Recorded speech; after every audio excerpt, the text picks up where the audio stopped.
I love this question.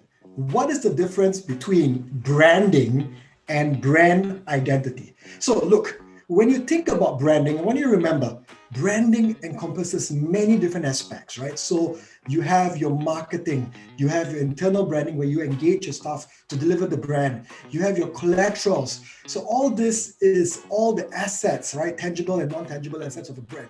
But brand identity is the visual, verbal, vocal components of what represents your brand's personality.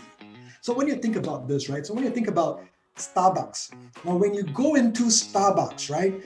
You feel for the brand, you feel the ambiance, but the identity components are really logo elements, the colors that you see, the language that's being utilized to deliver the brand. So that's brand identity, and that's the difference. When you are looking at working on your brand, this is what I want you to do.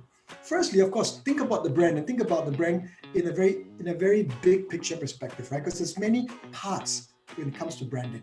But when you think about brand identity, now this is so key for me when you think about brand identity.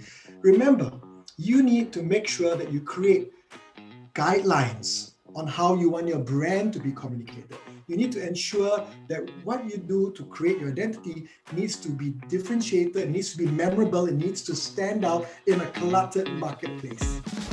Hey, if you have any more branding questions, please send me your questions to Jerome@jeromejoseph.com.